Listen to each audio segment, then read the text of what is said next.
So I have a couple more questions for you, but I'm wondering if you have any advice for inventors who are starting along the process and maybe at this point where they're trying to determine, well, yes, now I've got this idea, I'm ready to move forward, I need to establish this proof of concept. How do you go about that? I mean, what's some advice you might give to someone who's at that point?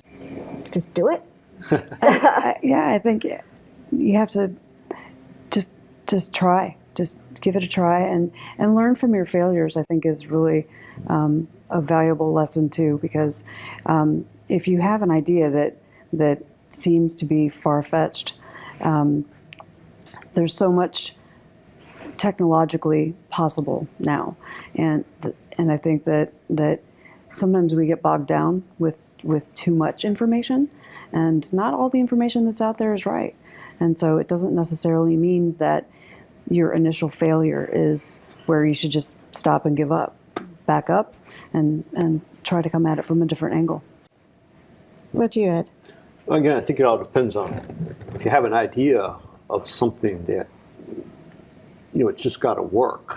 Is that the main thing? Then yeah, try it and see if it works. But if it's something you're going to try to sell, then at some point, I think you have to show it to somebody that you trust and people you trust. I guess you can talk about one of the future discussions here is going to be on protecting your intellectual property at the same time.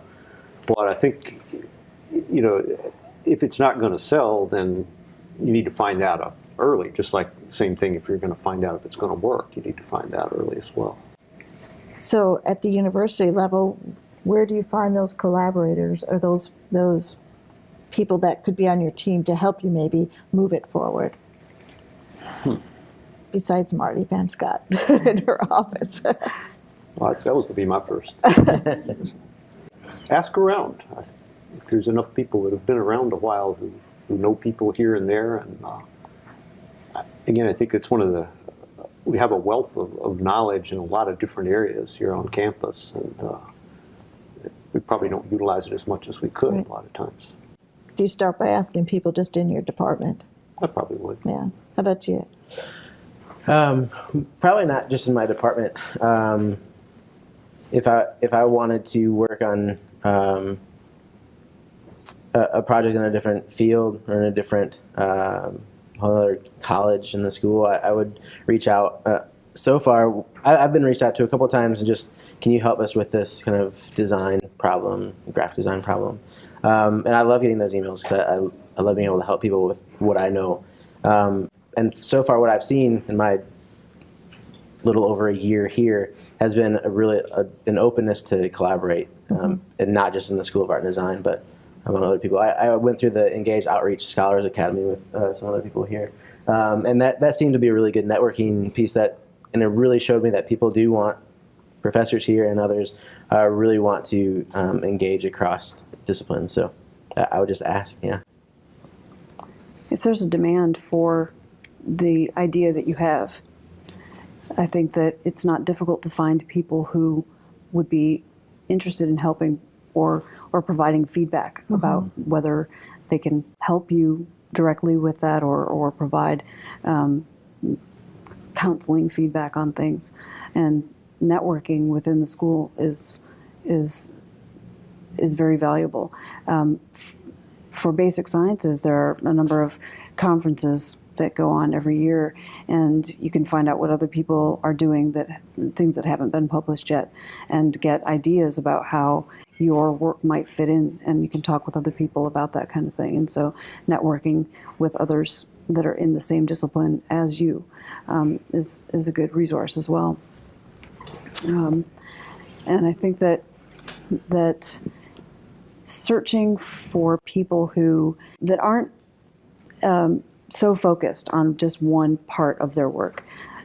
If you can get feedback from people that are outside of your discipline as to feasibility or interest. It's so valuable to get feedback from people like that because they see things that often, when you're so focused on the minutia of what it is that you're looking at, you tend to forget how things fit into the big picture. And so I will talk to anybody who listens. And you have outside collaborators I do. at other universities. UNC Chapel Hill in particular, and there have been people who have, not that I've ever given up on what it is that I'm working on, but there have been people who actually push me even harder than I would normally push myself. And I think that that's been very valuable in keeping my momentum going. So Do you have any advice for anyone in this room or anyone who may watch this about how to proceed?